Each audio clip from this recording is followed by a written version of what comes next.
Salut chers fidèles abonnés de la chaîne, cliquez pour gagner, j'espère que vous allez tous bien.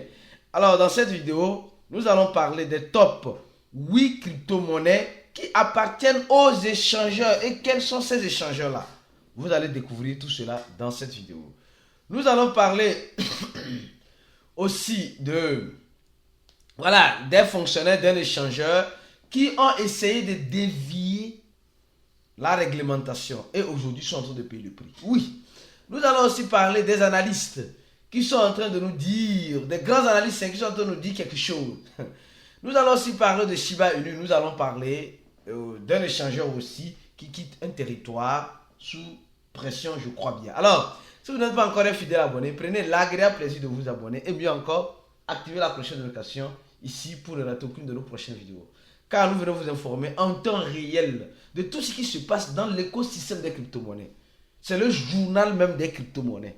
Le journal en français des crypto-monnaies. Où nous venons à chaque fois t'informer de la situation actuelle du marché. Alors, comme de coutume, avant de commencer la vidéo, nous allons parler rapidement du prix du Bitcoin en ce moment. Le prix du Bitcoin qui est à 27 700 $. 27 700 $. Le Bitcoin a quitté 28 000 $ pour 27 500 $. Bon, qu'est-ce qui se passe? Les situations économiques n'arrangent-ils pas le Bitcoin ou sont en faveur du Bitcoin? Qu'est-ce qui se passe concrètement? Au même moment où nous sommes en train de gigoter dans tous les sens, au même moment certains sont en train de vendre, au même moment certains sont en train d'acheter. Vous allez comprendre ce que dit cet analyste-là. Cet analyste, c'est un analyste de Bloomberg, je crois bien, qui dit que le Bitcoin est une super cycle de out. Il dit que le Bitcoin est dans un grand cycle de montée. Mais où est la montée là? Où est la montée là? Pour le moment, on ne va pas la montée ou bien. Mais de toute façon, moi je vois la montée. Et vous voyez la montée aussi. Alors il nous explique, il dit, il croit, il accrédite que a crise bancaire está iluminando a benefício. Il croit que la crise bancaire est en train de donner une lumière d'avance sur les bénéfices que le Bitcoin donne et sur le dollar digital. Au même moment, dans son analyse, il dit ceci: l'inflation est en train de grandir parce que les banques centrales sont en train d'imprimer plus, je dis bien, plus de nouvelles monnaies. Certains ont commencé, certains sont en train de réfléchir. De toute façon, la seule et unique solution qu'ils ont toujours en face d'eux, c'est d'imprimer plus de papier, que Robert Kawasaki appelle des papiers hygiéniques. Donc, et au même moment, on nous dit aussi que inflation crée. Ça veut dire que la tomate que tu as l'habitude d'acheter à 100 francs va devenir une tomate à 200 francs. Mais ce qui va se passer, c'est que ton salaire ne va pas augmenter. Oui, c'est comme cela. Et au même moment, on nous dit que les banques sont, et dit inflation crée, c'est banque quebrada et Bitcoin sobe. L'inflation monte, les banques, nous avons vu la crise de 2008. Comme je dis souvent, mes analyses, je les pousse dans le passé et je les envoie dans le présent et je projette le futur. Alors, la crise des banques actuellement nous rappelle la grande crise qu'on avait eue, la crise immobilière de 2008. Ça a commencé en black comme cela et ça a chauffé toutes les banques. Toutes les banques. Et on dit les banques sont en train de tomber. Si toi, ta banque ne donne pas encore des signaux, cela ne veut pas dire qu'elle est solide. Non. Toutes les banques communiquent entre elles. Toutes les banques communiquent entre elles. Il y a une communication interbancaire. Donc, quand ça touche une banque, de façon directe, ça touche une autre banque. C'est ce que nous sommes en train de voir. Nous avons vu ça avec le SVB. Nous avons vu ça avec le Crédit Suisse. Et là, celui qui arrive, nous allons voir ça avec la banque allemande. Et ça va continuer comme cela. Après les banques italiennes, après les banques espagnoles, après les banques portugaises, après les banques. Et l'Europe est en train de, je peux dire en quelque sorte, de mettre son économie à terre. Malheureusement. C'était l'économie de la Russie qui devait être à terre. Mais c'est l'économie de la même personne qui voulait mettre l'économie de l'autre à terre qui est à terre aujourd'hui. Alors, Et on dit le Bitcoin monte. L'inflation monte, les banques tombent et le Bitcoin monte. Donc tout est résumé ici, vous avez compris. Alors, je profite aussi de l'occasion pour vous dire, si vous ne nous suivez pas encore sur Twitter, prenez l'agréable plaisir de nous suivre là-bas sur Twitter. Notre compte Twitter, c'est cliquer pour gagner et c'est cliquer G. Cliquez G, vous allez voir avec un compte vérifié. Donc, on pose des informations en temps normal sur notre compte Twitter qui pourront peut-être vous aider à comprendre certaines choses. Ici, on a parlé de l'inflation modérée d'ici 2025. Je suis sûr que vous avez lu cet article-là sur Twitter. Alors, je continue lentement et sûrement ma petite vidéo. Alors, maintenant, on va parler de cette information. Celle-ci. Mes frères et sœurs, nous tous nous connaissons l'échangeur OKX ou bien. Peut-être l'information n'est pas sortie comme cela, mais l'information est là. OKX va arrêter de servir ou va arrêter le service aux nouveaux comptes sur le territoire canadien. C'est-à-dire, OKX est en train de nous dire au revoir sur le territoire canadien ou quoi? Qu'est-ce qui se passe? Ou bien le gouvernement canadien est en train de devenir comme le gouvernement américain. Ils veulent des échangeurs un peu différents des autres. C'est-à-dire que comme Binance, il y a Binance ou bien Binance.com et il y a Binance US. Sera-t-il que le Canada aussi veut faire cela? Je me pose la question. Donc, le fait qu'on nous dise qu'il n'y aura plus de nouveaux comptes des Canadiens qui seront créés, bon, c'est vraiment suspect. C'est vraiment suspect. Donc, ça veut dire qu'il y a quelque chose qui se passe au Canada. Je ne suis pas au Canada. Peut-être ceux qui sont au Canada nous diront mieux ce qui se passe au Canada. Le gouvernement canadien est en train d'avoir peur des crypto-monnaies. Y a-t-il des restrictions en crypto-monnaie au Canada? Je ne saurais vous le dire. Mais je sais que crypto.com est plus sur le territoire canadien. Donc, eux n'ont pas trop de soucis. Ou bien, OKX n'a pas rempli les... Voilà, je peux dire en quelque sorte les réquisites. Et les demandes du gouvernement canadien. C'est en ce sens-là, ils se voient obligés de quitter le territoire. Point d'interrogation. Donc, on nous informe ici que les nouvelles comptes ne pourront plus être créés et les comptes qui sont déjà créés, les positions futures, tout cela serait voilà, ils vont annuler tout cela à partir du 22 juin. Donc, quelque chose se passe avec le Canada. Ou bien c'est OKX qui n'est pas en règle avec le gouvernement canadien. Point d'interrogation. Là, je ne saurais vous le dire. De toute façon, nous sommes là, nous allons voir la suite de ce film-là.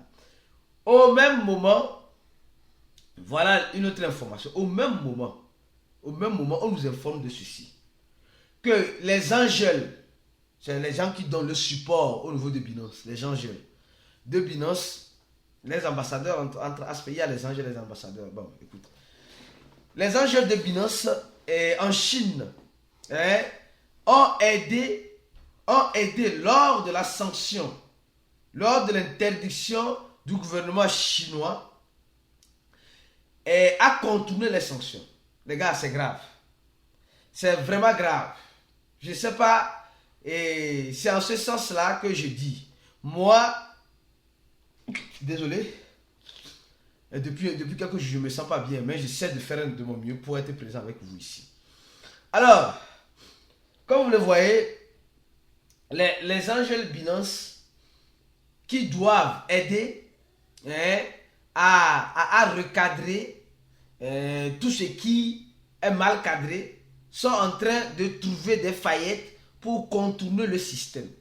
Donc on dit les angels, il y a certains angels qui sont en train d'être accusés en ce moment parce qu'ils ont dribblé l'interdiction des crypto-monnaies en Chine. Et ils sont en train de dire en 2021, la Chine avait interdit les crypto-monnaies. Tout le monde le sait. Et aujourd'hui, la Chine est en train de s'ouvrir aux crypto-monnaies. Et nous savons que sur Binance, il y a ce qu'on appelle le KYC. Et le KYC permet de savoir qui est qui fait quoi, etc. Mais au même moment, il y a certains angels. Certains angels qui essaient de contourner le système. Ils sont en train d'essayer de contourner en faisant quoi? Je ne sais pas ce qu'ils sont en train de faire, mais on les a eus. Vous voyez, souvent là. quand vous voulez faire quelque chose là, faites-le bien. Ça ne sert à rien d'aller et tourner autour du pot. Oui. Aujourd'hui, ces gens, peut-être, ils ont contrôlé le système, ils ont mangé dedans. Aujourd'hui, ça va les rattraper. Ça va les rattraper. Donc, aujourd'hui, les enquêtes sont... Binance est même en train de faire les enquêtes pour voir ce qui se passe concrètement. Donc, ils disent, c'est en Chine, ils disent que un peu plus de 220 utilisateurs estiment avec nos groupes, nos pages. Les gars, c'est beaucoup. Hein. C'est depuis presque 220 personnes. Hein. C'est beaucoup, hein, les gars. 220 000 personnes plutôt. Depuis l'interdiction jusqu'à maintenant. Donc, maintenant, Binance cherche à être légal, à être légitime en Chine et ils font face à ce problème-là. Vous voyez un peu. Donc, les gars, quand on vous interdit, exemple, si vous supposez que vous êtes au Canada, vous voulez créer un compte obligatoirement sur OKX et on vous dit que à partir du 24, voilà, le 24 passé là, on ne crée plus de nouveaux comptes. N'essayez pas d'aller télécharger un VPN, essayez de contrôler le système. Moi, je suis contre ce genre de choses. Quand on t'interdit de faire quelque chose, reste dans les normes. Quand il dit reste dans les normes, l'échangeur dit je ne veux pas recevoir les Canadiens. Mais comme toi, tu es sur le territoire canadien, tu vas forcer à contourner. Et après, quand on va t'arrêter, et on va geler ton compte, tu vas dire que non, que ce n'est pas bien, ce qu'on fait. Maintenant, si on bloque le compte de ces personnes-là, les gens vont dire non, Binance commence pas à bloquer les comptes. Or, c'est à cause d'une interdiction que tu as enfreint qu'on a bloqué ton compte, c'est tout. Donc les gars, c'est vrai, nous sommes dans un domaine décentralisé, mais quand nous touchons la centralisation, restons dans les normes, s'il vous plaît. Restons dans les normes. C'est ce que j'avais voulu vous dire vis-à-vis de cela. Alors, concernant Shiba, les gars, concernant Shiba, les documents sont en train de sortir sur Shiba, surtout sur le Shibarium. On nous dit simplement que 70% des frais de transaction de Shibarium seront burnés. Donc, supposons que je dis de n'importe quoi, les gars. Supposons que sur Shibarium, tu paies les frais de transaction de 0,1 dollar. D'accord? 1 dollar pour les frais de transaction. Et 70% de ces 0,1 dollar là va aller pour le burn. Donc, vous voyez comment des fois, le Shibarium, comme ils nous le ont promis, ils vont accélérer le burn avec le Shibarium qui arrive. Pour le moment, toujours, le Shibarium est toujours en phase testnet, les gars.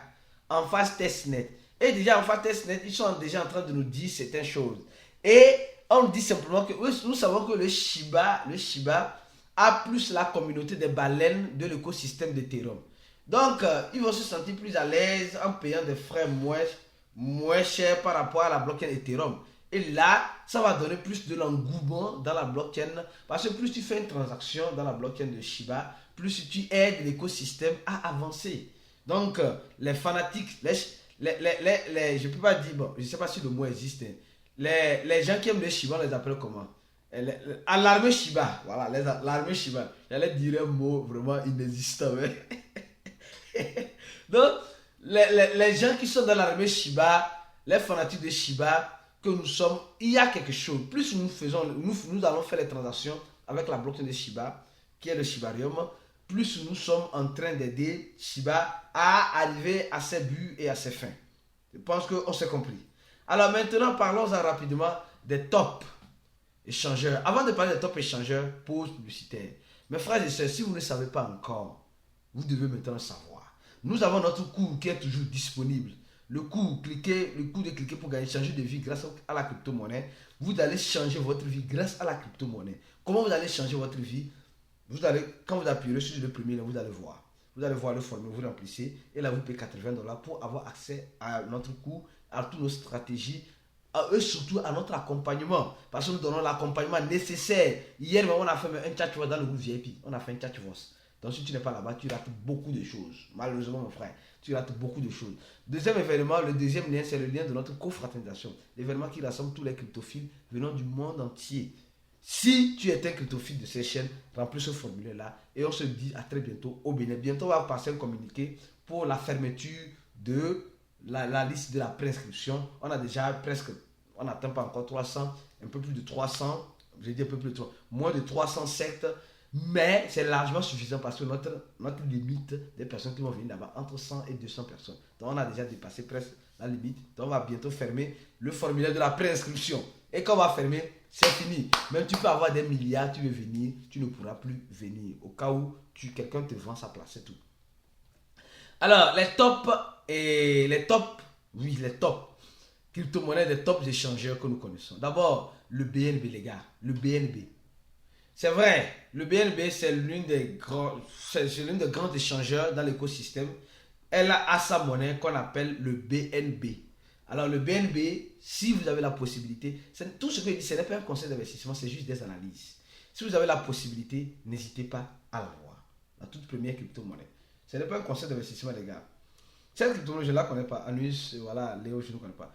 Deuxième crypto-monnaie d'un échangeur, l'échangeur OKX. L'échangeur OKX qui sort du Canada, mais qui a sa propre monnaie. Et rappelez-vous très bien, l'échangeur OKX aussi est en train d'être suivi par Elon Musk. Elon Musk est en train de suivre l'échangeur OKX. Donc ça veut dire que Elon Musk prépare quelque chose. Peut-être les années à venir, nous allons comprendre qu'il y a la main de Elon Musk dans cet échangeur-là. Vous allez comprendre peut-être. Alors, nous sommes en train de voir l'échangeur OKX. Donc, si vous avez la possibilité, n'hésitez pas. Je dis bien, ce n'est pas un conseil d'investissement. Deuxième. Troisième, voilà l'échangeur crypto.com. Oui, l'échangeur crypto.com, elle a sa propre monnaie qu'on appelle le CRO qui appartient à l'échangeur aussi, mais qui est un peu plus abordable que Binance comme OKX. Nous voyons ici, mais elle a un total suppléant très élevé. Vous voyez, très élevé, mais déjà 83% sont déjà en circulation. Donc, plus ces échangeurs-là, ça c'est le troisième, plus ces échangeurs-là vont monter, hein, plus il y aura beaucoup de liquidités injectées, plus il y aura beaucoup de nouveaux utilisateurs, plus il y aura beaucoup de marketing derrière, plus ces échangeurs-là vont faire. Alors donc, quatrième, nous sommes en train de voir la monnaie de KuCoin. Oui, la monnaie de KuCoin, de l'échangeur KuCoin, que nous tous nous connaissons déjà. Donc, qui est à 8 $. Donc, nous voyons déjà. Donc, premier, Binance. Deuxième, OKX. Troisième, Crypto.com. Quatrième, KuCoin. Cinquième, Huobi. Oui, les gars, Huobi Global, l'échangeur qui a été acquise presque à 100% par le fondateur de Tron, qui est JS. Aujourd'hui, voilà, nous voyons aussi sa monnaie. Elle a aussi sa monnaie. Donc, cinquième, Huobi Global. Alors, on continue lentement et sûrement. Et sixième,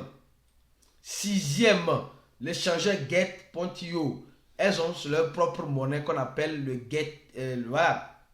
GT, qui est à 5 $ aujourd'hui, qui est une fois tapé, je crois, bien plus de 10 $. Hein. Donc, alors on continue. Après maintenant, et sixième, MEX. Et oui, la monnaie de MEX Global, de l'échangeur que nous connaissons.